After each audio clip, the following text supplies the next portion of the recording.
What's going on, everybody? Bobby Fi here, flying solo as Sheets is at the Yankees-Mets game. Hopefully that game plays for Sheets' sake and for our sake, because we hate to have games canceled, and we have some serious weather concerns in a few games. So that's going to be a little bit annoying because it's a small slate as it is, and we're going to have to try and figure out what we're going to do about these potential weather spots.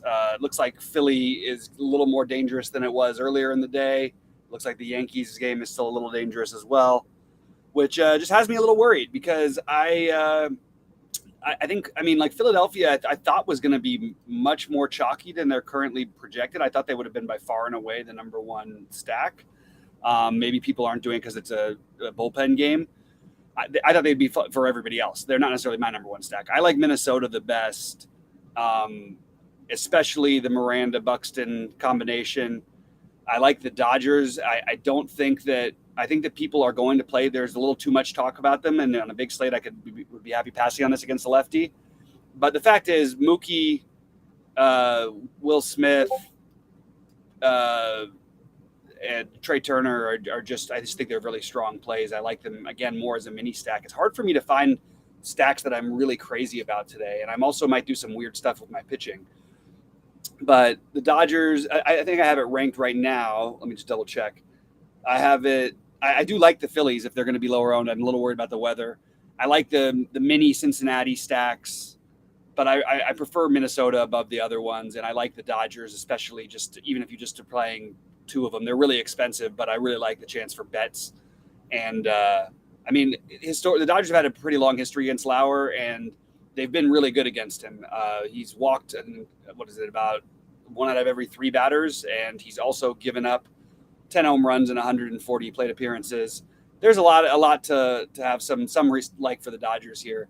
But other than that, I mostly am looking at mini stacks. I think that St. Louis is the obvious one, but you've got a reverse splits lefty, which kind of takes me a little bit less excited for them. And then also the weather in Chicago is not ideal for hitting by any means. So a little bit lower on that one. There's just a lot of spots like that today. I could see an argument for a Tampa stack, but I worry about the pinch hit risk.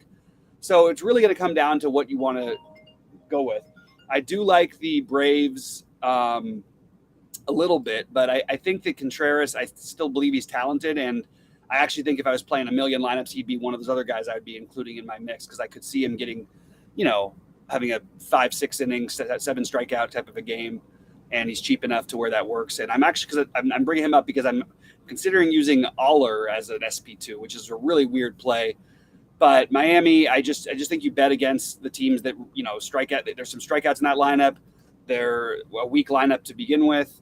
And Aller, throughout his last 2 years in the minors, was better than a strikeout per inning guy. While it hasn't translated into the majors, this isn't Texas, Houston, San Francisco, or he's look at who he's faced so far. He's basically hasn't faced a team this bad yet. So I kind of am open to giving him a chance tonight. And it feels kind of gross, but the slate feels kind of gross to me as well. So that's what I'm doing a little bit. I do think that the Mets as one-offs are Alonso or Lindor, just mini stacks again. But I think I'd rather play the Dodgers in the same price ranges that I would the Mets personally. That's where I'm at. The Scherzer thing is, again, if the weather was all perfect and all good, I do think that you'd want to be playing a good bit of Scherzer. The fact that he's not going to be the highest owned pitcher, I know he's expensive, but he's pretty automatic for a good start. And then the Yankees, we've seen them just be horrible lately. I'm going to read you guys the Yankees last lines of games, and obviously they're not nearly against pitchers nearly as good as Scherzer. 4 runs, 2 runs, 0 runs, 2 runs, 8 runs, 1 run, 0, 0, 3, 2, 3, 3. They are really struggling. That's going back for a few weeks now without having 1 game of 8 runs and no other game above 4. That's enough of a reason to definitely prioritize Scherzer if you want. And you have some value you could use out there. You have the catcher for Oakland, I think is reasonable value. You've got the outfielders for Cincinnati, which I think are reasonable value. You've got Fraley, obviously. Pujols always a platoon risk, but he's 2K.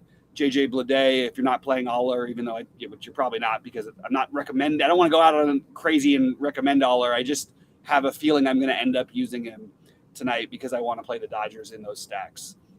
So Springs is my number one, the guy I know I'll have the most exposure to at pitcher. Other than that, it's going to be a mix of Scherzer, Urias, Sonny Gray, Cabrera.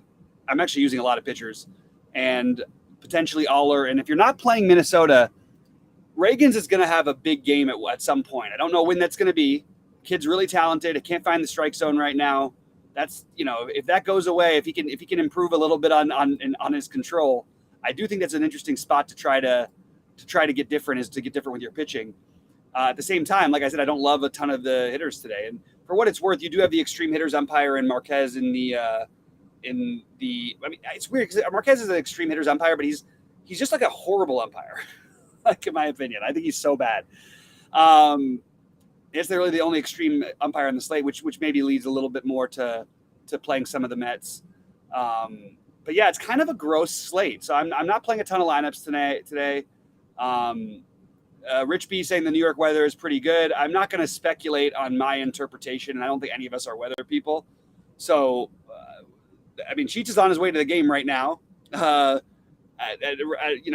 let Roth decide what I want to tell me what to do with that one, because that is a weird situation. And then we've got, the Cincinnati-Philadelphia game just worries me a little bit. We know Philly and Washington have both been a little flaky when it comes to canceling games in the past. I see that, Cabrera, I think, I like what Goldie's saying here in chat. I do think Cabrera has the talent to really potentially have a monster outing. He's got incredible strikeout stuff. And he's, this is the softest matchup he's faced. And he's actually been, outside of the one start against Houston, just like really, really good. And he and Gray I have rated very similarly today. And given the ownership going more towards Gray, I think that's a really, really strong play to take a shot with Cabrera. You can make the same argument for Jordan Montgomery. Everybody in that range. It's just, that's how I feel. I have a lot of medium guys on this slate. I don't feel in love with a lot of these options, which may lead me back to Urias and Springs, just because I feel like they're safe and have enough upside to get it done tonight. And I don't know, outside of Scherzer, who else is going to win it for you pitching wise. Everybody else, I feel like you're asking, Cabrera, while he does offer savings off of Urias, he's it feels weird to make that play at only $1,200 difference. So I don't know. I'm just sort of struggling with that. Yeah, the Storms are supposed to move in just for what it's worth in Yankee Stadium in a little bit. But we'll see. It's a very tough one. It just depends on where those Storms end up going, whether it gets over the stadium or not. Twins. Clay Davis says Twins. I like the Twins. You have my full consent on that one. Will be some popularity with the Twins today. I'm going to take a quick look at their ownership projections. I think that you're going to see pretty high ownership on both Buxton, Correa, who I'll skip. I'll just find the way to get up to Trey Turner. Miranda and Buxton are the two top plays in that game, in my opinion. I really like both of them quite a bit. If you're not going to play some of these other fishier plays that we talked about pitching wise, like Aller and Reagan's, obviously the other side, which we just talked about Minnesota, but I think that you could make an argument also for playing some Miami against Aller at what I think is going to be zero ownership outside of maybe Brian Anderson, because he's 2,300 batting fifth. But you can always play Aguiar.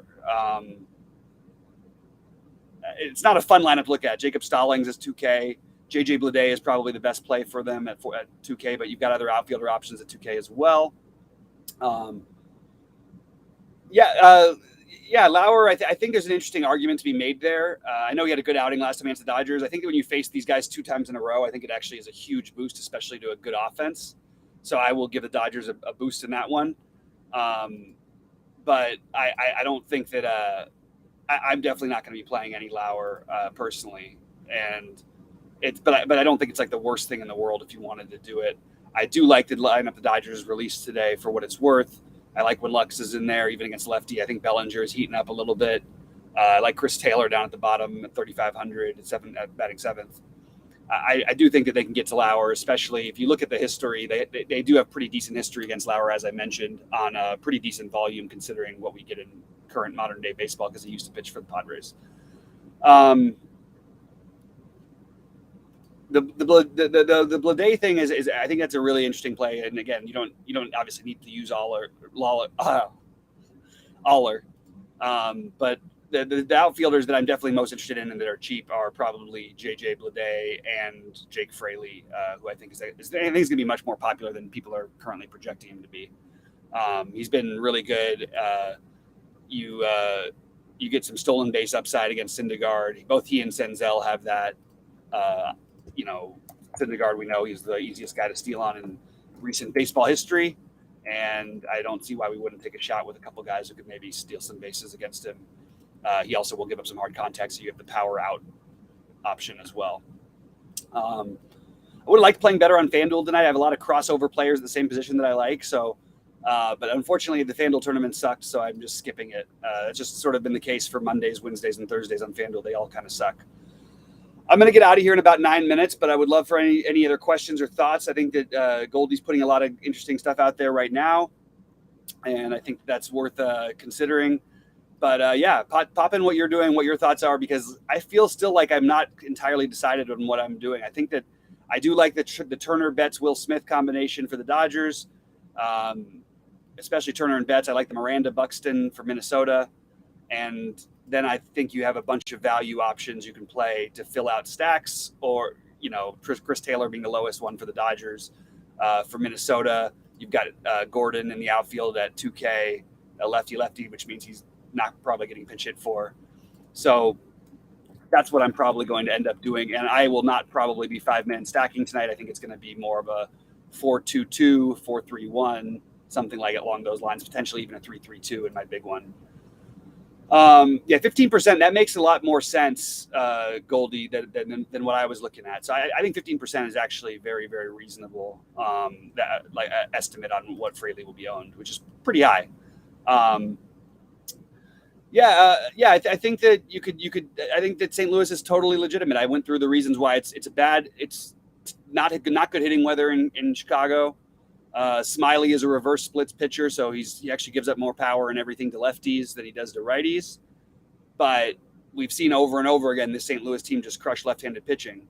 So I'm totally okay with St. Louis. I personally am not fully stacking them anywhere, but I do have some Arenado Goldie.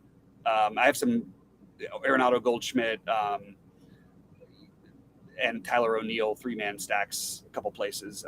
And you could throw in the cheap Molina at catcher, although I think there's better 2K catchers than Molina on this slate. Kind of like this Langoliers guy for batting 5th for Oakland. He's been pretty good so far, so I wouldn't mind doing that. All right, let's see something really quick. I want to take a quick look at Arias because I love Arias as a real-life player. I would love to have him on my team. I think he's a really, really good hitter, but he just doesn't have any power, and it's always hard for me to justify the guys without power who are not cheap. He's not expensive. He's not crazy, but I think if you're using a guy like Arias, you probably have to be having at least a 4-man stack of Minnesota. And for what it's worth, I'm just going to take a quick look at Arias' numbers in the season versus lefties. He's had 2 home runs and 99 at bats. That's about his normal home run rate. Plenty of singles. That's what you're going to get with Arias. So I would keep him for bigger stacks only. Yeah, Grissom, but we also have worries about that Atlanta game. Grissom is my number 1 second baseman. Maybe I should have led with that, but he's we have to see what happens with that game. He's been great. These Braves just keep churning out these young studs. Michael Harris, Vaughn Grissom. They really did a good job of just they keep doing a really good job of tooling and retooling and changing the names may change on the jerseys, but they just keep hitting. Muncy is not a guy who I'm trying to go out of my way to get. But he's fine in the Dodger stack. I wouldn't be playing Muncy as a one-off, but I do think he's completely legitimate in a Dodger stack and actually has decent power numbers against lefties for his career. So that's where I'm at for that one. I just mentioned the Grissom one. Let's see what else we got. It doesn't seem like there's a whole lot else going on in here. It's kind of a weird Monday slate, especially with the 3 weather games. I hate that this time of year. I really want to just be able to know who's good to go and who's not. especially with the fact that we have to worry about Yankees with a delay potentially in the mid innings, which would kill my Scherzer love at 11-3. So let's see what we get with that. We do, like I said, I do like the lineup the Dodgers laid out tonight. I think that you could use Muncy as a part of that if you want that stack. I think that makes sense. I wouldn't be using him as a one-off, but yeah. And another thing you could do is if we do get the word that the Yankee game is okay, I think that getting low ownership on one-offs against Scherzer if you're not using him and if you're paying down a pitcher, Aaron Judge certainly can hit home runs. So I wouldn't mind taking a one-off of Aaron Judge because Scherzer will give up some power. Favorite center for DK? I don't know what that means. We're not in basketball season right now, so I'm going to guess you mean catcher. Favorite spend up is Will Smith. Spend down is probably Langoliers. And then Darno would be the other spendish down, the 3K guy. And then in the middle, it would be either Murphy or Jonah Heim for me. So hopefully that helps a little bit. And let's see what else we got. No problem, man. I wish it was an NBA slate. I'm not really loving this baseball slate, although I've been struggling and I've actually liked a lot of the slates. So maybe this is how I break out of it. Maybe that's what we do. Yeah, wouldn't that be funny though? What do you think of the center? Like, that's a question. I've done DFS content for like 7 years now, 6 years, I guess it is. Like, I don't think anybody's ever asked me about a center in football before, but that would be kind of funny to do like a totally different type of show and like just talk about the offensive and defensive lines and not talk at all about the skill players. If there was a cool way of tracking them in an easy fantasy way, I think that would be a really fun game to play for those of us who are nerds and love fantasy sports. Anyway, I'm digressing because it looks like the questions are drying up, and I am going to go and check the Roth report because I do trust him. And then we have our man on the field sheets. If there's anything there that I hear from him, I will post it in Discord, and I'll be there throughout the night. Take a look at Rhodey's article. Take a look at everything out there, and let's make some money tonight, guys. As Rhodey says, let's get it. Please like the show before you get out of here. We always appreciate that. And hopefully we see you guys at the top of the leaderboards. The NFL's coming soon. Let's make some money and have a huge bankroll going in before and then, by the end of the year, hopefully somebody can win the million for the True DFS team because we're going to have the tournaments every week now with the NFL. And there's still, I believe, one more baseball tournament that's $1 million for first, which would be really fun. I do like the Pirates outfielders as well. Yeah, again, I'm just concerned about that game a little bit, but I do like my initial thing is, so I've got some 3-man stacks from the Pirates. I've got some 3-man stacks from Cincinnati. I've got some 3-man stacks and 5-man stacks from Minnesota. And I've got some 3 and 5-man stacks, 3 and 4-man stacks, for the Dodgers. Then, like I said, mostly just a couple of 3 and 4-man stacks for St. Louis. But I like the Pirates a little bit. Yeah, I think it's just it feels very spread out tonight. So I think you factor ownership in more on a slate like this than you would ordinarily because I don't see anyone standing out as being significantly so much better than anybody else. Remember for Atlanta too, they're a much, much, much better hitting team at home. And this is one of the worst hitters parks in baseball that they're going into. Anyway, good luck to everybody. Hope you guys crush it tonight. Let's see some screenshots. We'll be in Discord all night and let's make some money. Good luck, everybody.